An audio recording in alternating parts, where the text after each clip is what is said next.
കരാർ അവസാനിച്ച രാഹുൽ ദ്രാവിഡിന് പകരക്കാരനായി Gautam Gambhir Indian senior cricket ടീമിൻ്റെ പരിശീലകനായി എത്തുന്നു.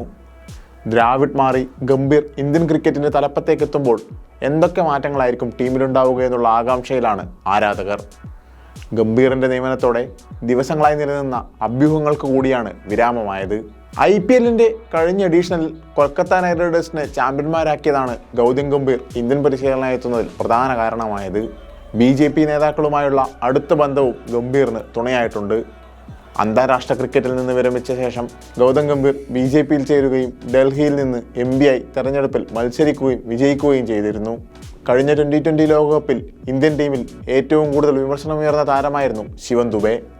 ദുബെ മാത്രമല്ല, പല താരങ്ങളും ടൂർണമെൻറ്റിൽ ശരാശരിയിൽ താഴെയുള്ള പ്രകടനമായിരുന്നു പുറത്തെടുത്തതും.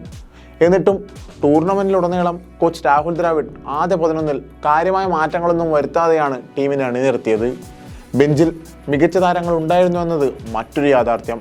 എന്നാൽ ഇത്തരം സാഹചര്യത്തിൽ ദ്രാവിഡിൽ നിന്നും മുൻകാലങ്ങളിലെ പരിശീലകരിൽ നിന്നുമൊക്കെ ഗംഭീർ വ്യത്യസ്തനായി തൻ്റെ പദ്ധതികൾ നടപ്പാക്കുമെന്ന് ആരാധകർ പ്രതീക്ഷിക്കുന്നുണ്ട്.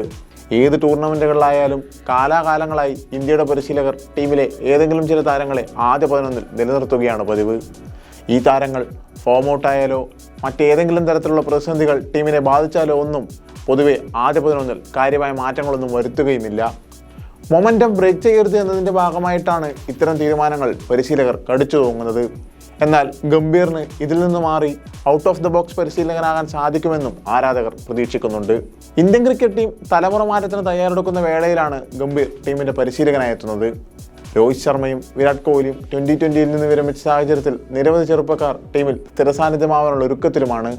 ഇവരിൽ ആരെ ടീമിലേക്ക് തിരഞ്ഞെടുക്കും, ശേഷം ആരെ ആദ്യ 11-ൽ ഉൾപ്പെടുത്തുമെന്നുള്ള കാര്യത്തിലൊക്കെ ഗംഭീറിന് തല പുകയേണ്ടി വരും. T20-യിൽ തന്നെയായിരിക്കും ആദ്യ മാറ്റങ്ങൾ ഗംഭീർ നടപ്പിലാക്കുക.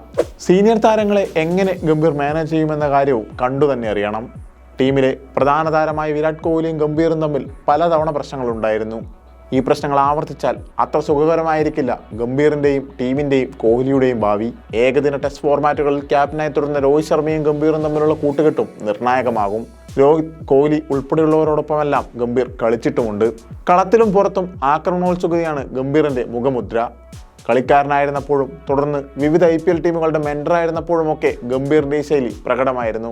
ദേശീയ ടീമിലെ തൻ്റെ സഹതാരമായ വിരാട് കോഹ്ലിയോട് IPL മത്സരങ്ങൾക്കിടയിൽ ഗംഭീർ പ്രകോപിതനായത് പലതവണ കണ്ടതാണ്. ഗംഭീർ പരിശീലകനായി വരുന്നതോടെ സ്വാഭാവികമായും താരത്തിൻ്റെ ഈ ശൈലി ടീം സ്വീകരിച്ചേക്കുമെന്ന കാര്യം ഏകദേശം ഉറപ്പാണ്. അത് മത്സരങ്ങളിൽ ഏതു തരത്തിലുള്ള സ്വാധീനമാണ് കൊണ്ടുവരിക എന്നുള്ളതാണ് കാണേണ്ടത്. Board of control four cricket in India എന്ന BCCIയിൽ പരോക്ഷമായി കാവ്യവൽക്കരണം നടക്കുന്നെന്ന ചർച്ചകൾ സജീവമാകുന്ന ഘട്ടത്തിലാണ് ഗംഭീറിൻ്റെ പരിശീലകനായുള്ള വരവ്. കഴിഞ്ഞ ഏകദിന ലോകകപ്പിൽ BJP നേതൃത്വത്തിന് നിർദ്ദേശപ്രകാരം ടീമിൻ്റെ ജേഴ്സിയിൽ ഉൾപ്പെടെ പല മാറ്റങ്ങളും BCCI കൊണ്ടുവരാൻ ശ്രമിച്ചതായി റിപ്പോർട്ടുകളുണ്ടായിരുന്നു. എന്നാൽ താരങ്ങളുടെ എതിർപ്പിനെ തുടർന്ന് BCCI ഈ തീരുമാനങ്ങളിൽ നിന്ന് പിന്തിരിയുകയാണ് ചെയ്തത്. ഗംഭീർ പരിശീലകനായി എത്തുന്നതോടെ ഇത്തരം കാര്യങ്ങളിൽ BJPക്ക് അനുകൂലമായി കാര്യങ്ങൾ നീക്കാൻ സാധിക്കുമെന്നും കരുതേണ്ടിയിരിക്കുന്നു. പരിശീലന രംഗത്ത് മുൻപരിചയമില്ലാതെയാണ് ഗംഭീറിൻ്റെ വരവ്. എന്നാൽ IPL-ൽ വിവിധ ടീമുകളുടെ ഉപദേശകനായി താരം പ്രവർത്തിച്ചിട്ടുണ്ട്. കൊൽക്കത്ത നൈറ്റ് റൈഡേഴ്സിൻ്റെ ക്യാപ്റ്റനായി ടീമിനോടൊപ്പം 2 തവണ കിരീടം ചൂടുകയും ചെയ്തു. ഇന്ത്യൻ ക്രിക്കറ്റ് ടീമിൻ്റെ ചരിത്രത്തിലെ ഏറ്റവും പ്രായം കുറഞ്ഞ പരിശീലകൻ കൂടിയാണ് ഗൗതം ഗംഭീർ. 42-കാരനായ ഗംഭീർ ഇന്ത്യക്കായി 58 ടെസ്റ്റിലും 147 ഏകദിനത്തിലും 37 T20-യിലും കളിച്ചിട്ടുണ്ട്. ഏകദിനത്തിൽ 11 സെഞ്ചുറികൾ ഉൾപ്പെടെ 5238 റണ്ണുകൾ അടിച്ചപ്പോൾ ടെസ്റ്റിൽ 4154 റണ്ണും 9 സെഞ്ചുറിയും പൂർത്തിയാക്കി. T20-യിൽ 932 റണ്ണാണ് സമ്പാദ്യം. 2007-ലെ T20 ലോകകപ്പ്, 2011 ഏകദിന ലോക ഫൈനലുകളിൽ ഇന്ത്യയുടെ വിജയത്തിൽ നിർണായകമായത് ഈ ഇടങ്കയ്യൻ ബാറ്ററുടെ പ്രകടനമായിരുന്നു. ഈ മാസമുള്ള ശ്രീലങ്കൻ പര്യടനമാണ് പരിശീലകനായുള്ള ഗംഭീറിൻ്റെ ആദ്യ പരീക്ഷണം.